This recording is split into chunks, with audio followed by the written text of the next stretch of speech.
అందరికీ నమస్కారం. Welcome back to our channel. ఈరోజు మనం సరెండర్ లీవ్ ఆర్జిత సెలవు బిల్లును నిధి పోర్టల్లో మరియు సిఎఫ్ఎంఎస్ పోర్టల్లో వేసే విధానాన్ని తెలుసుకుందాం. ముందుగా గూగుల్ సెర్చ్లో నిధి పోర్టల్ సెర్చ్ చేసి లాగిన్ కావాలి.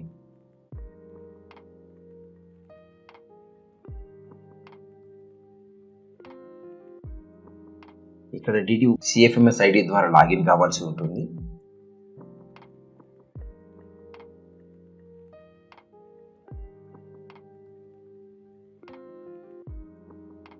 డిడిఓ గారి రిజిస్టర్ మొబైల్కు ఓటీపీ వస్తుంది.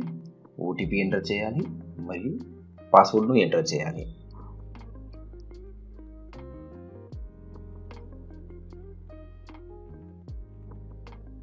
తర్వాత సైన్ ఇన్ కావాల్సి ఉంటుంది.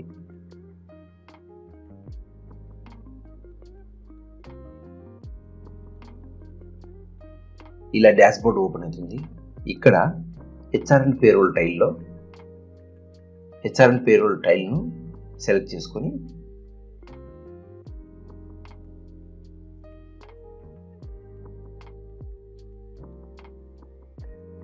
పే బిల్ సబ్మిషన్ సెక్షన్లో యాన్యువల్ సరెండర్ లీవ్ టైంను సెలెక్ట్ చేసుకోవాలి. ఇక్కడ మరలా డిడిఓ కోడ్ను సెలెక్ట్ చేసుకోవాలి. హెడ్ ఆఫ్ అకౌంట్ను సెలెక్ట్ చేసుకొని కంటిన్యూ చేయాలి.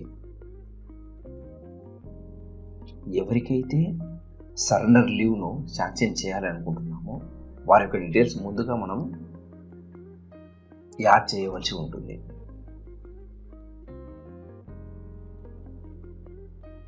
ఎంప్లాయీ నేమ్ సెలెక్ట్ చేసుకోవాలి. ఈఎల్స్ ఎన్ని ఉన్నాయి,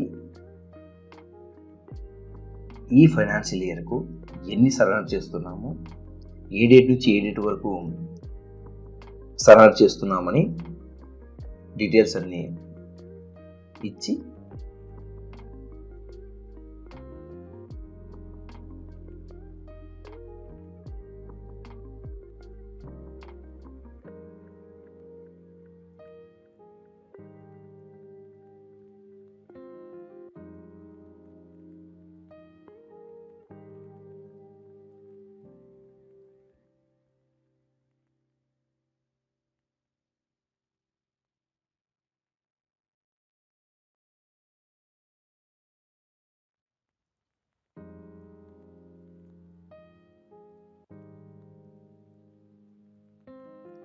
అమౌంట్ను ఎంటర్ చేసి సబ్మిట్ చేస్తే యాన్యువల్ సరెండర్ లీవ్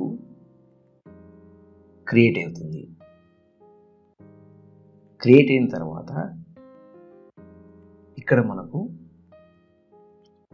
ఆ ఎంప్లాయీ యొక్క డీటెయిల్స్ డిస్ప్లే అవుతాయి. అయితే ముందుగా ప్రొసీడింగ్ మరియు స్టేట్మెంట్ యొక్క సాఫ్ట్ కాపీని మనము రెడీ చేసుకొని ఉండాలి. సాఫ్ట్ కాపీని మనము చూస్ ఫైల్ దగ్గర అప్లోడ్ చేయాలి.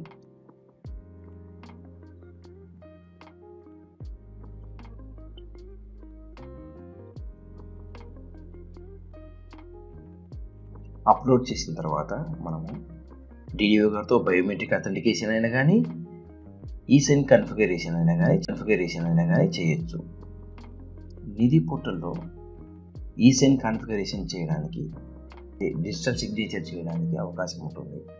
సిఎఫ్ఎంఎస్లో డిడిఓ గారు బయోమెట్రిక్ అథెంటికేషన్ మాత్రమే వేయాల్సి ఉంటుంది. డిజిటల్ సిగ్నేచర్ను సెలెక్ట్ చేసుకుని డిడిఓ గారి ఆధార్ కార్డును ఎంటర్ చేసి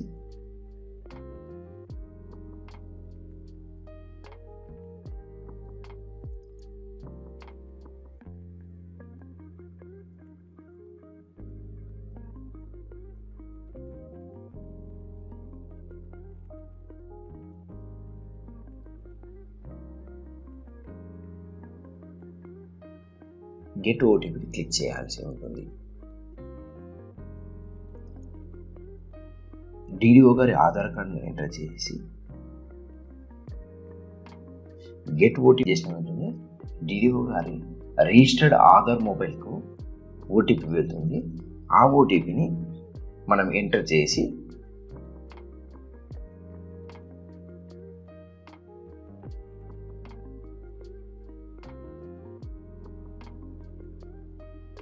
సబ్మిట్ చేయవలసి ఉంటుంది. సబ్మిట్ చేసిన వెంటనే యాన్యువల్ సరెండర్ లీవ్ యొక్క బిల్లు రెడీ అయిపోయి మనకు టీబీఆర్ నెంబర్ జనరేట్ అవుతుంది. ఆ తర్వాత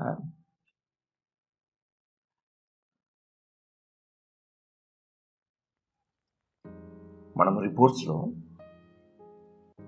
ఈ బిల్లును మనం చెక్ చేసుకోవడానికి అవకాశం ఉంటుంది. టీబీఆర్ రిపోర్ట్స్లో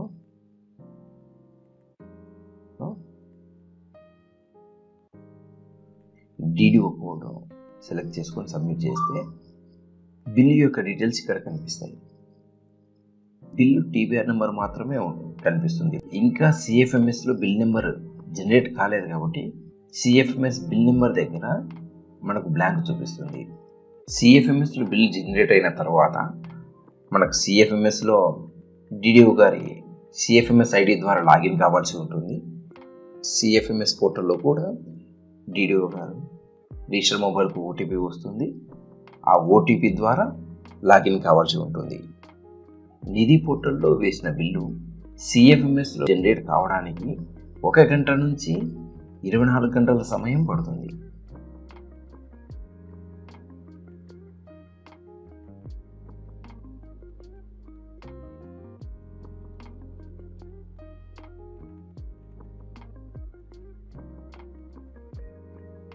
లాగిన్ అయిన తర్వాత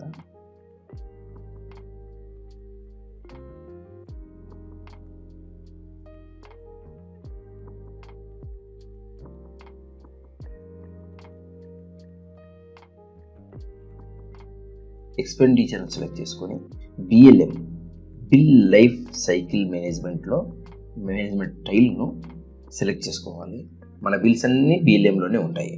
ఇక్కడ ఇంట్రీ అంటే మనకి ఇన్బాక్స్ లాగా, ఇంట్రీలో నిధి పోర్టల్లో వేసిన బిల్స్ అన్నీ ఇక్కడ డిస్ప్లే అవుతాయి. ఆ బిల్లును మనం సెలెక్ట్ చేసుకొని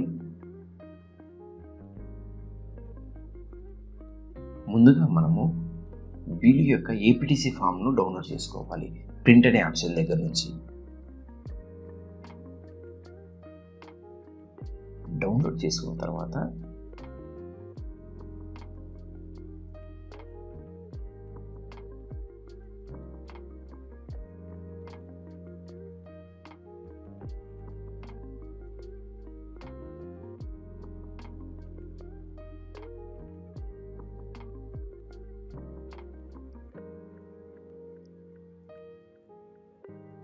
డిడిఓ గారి సిగ్నేచర్తో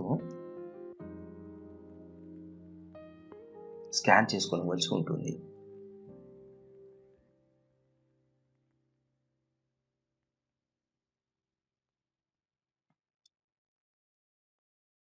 బిల్లుకి వస్తే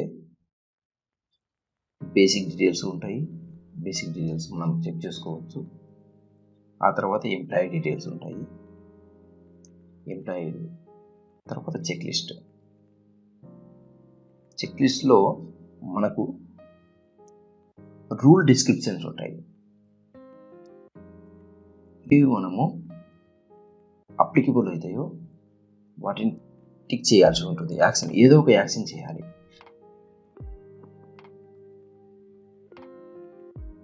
ఒకవేళ ఆ రూల్ మనకు అప్లికబుల్ కాకపోతే ఎన్ఏ నాట్ అప్లికబుల్ అని టిక్ చేసుకోవచ్చు.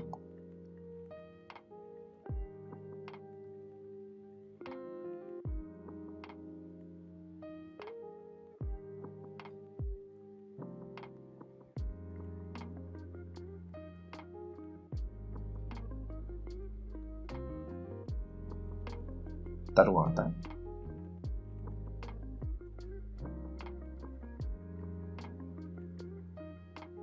వర్క్ఫ్లో, ఆ తర్వాత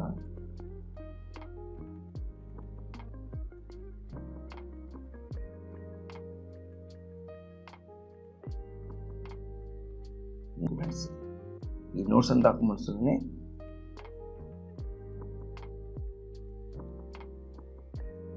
నోట్స్ టైప్ చేసి పోస్ట్ చేయవలసి ఉంటుంది.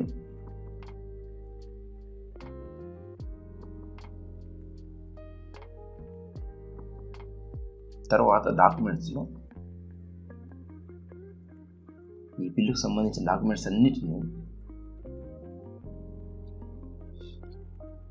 మనము అప్లోడ్ చేయవలసి ఉంటుంది. అన్ని డాక్యుమెంట్స్ కలిపి ఒకటే ఫైల్లో చేయొచ్చు, లేకపోతే విడివిడిగా కూడా చేయొచ్చు. అయితే విడివిడిగా అప్లోడ్ చేస్తే మనకు సులభతరంగా ఉంటుంది. ఏదన్నా మిస్టేక్స్ వచ్చి దాన్ని చేంజ్ చేయాలంటే అదొకటి తీసేసి మరలా ఆ స్థానంలో కొత్త డాక్యుమెంట్ అప్లోడ్ చేసుకోవడానికి వీలుగా ఉంటుంది.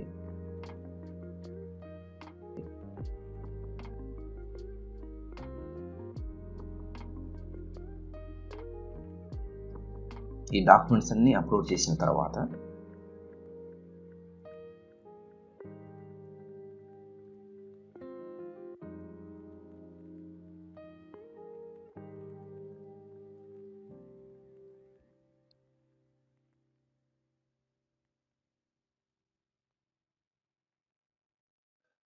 మరొకసారి సేవ్ చేసుకొని సబ్మిట్ మీద క్లిక్ చేస్తే మనకు బయోమెట్రిక్ వేయడానికి డైలాగ్ బాక్స్ వస్తుంది. ముందుగానే బయోమెట్రిక్ను సిస్టమ్కి అటాచ్ చేసుకొని డిడిఓ గారి బయోమెట్రిక్ వేయించవలసి ఉంటుంది. ఆ తర్వాత బిల్లు ట్రెజరీ అథారిటీస్ వరకు వెళ్ళిపోతుంది. చూసుకోవచ్చు.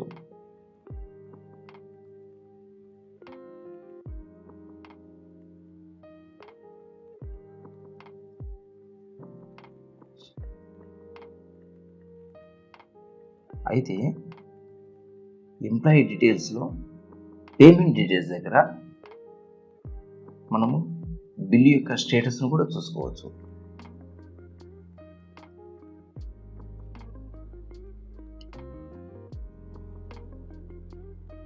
బిల్ అయిపోయిన వెంటనే కాదు,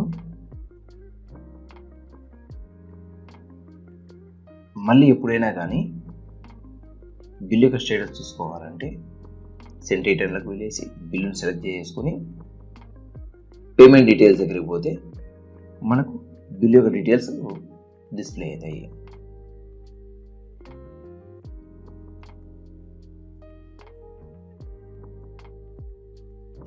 థ్యాంక్స్ ఫర్ వాచింగ్.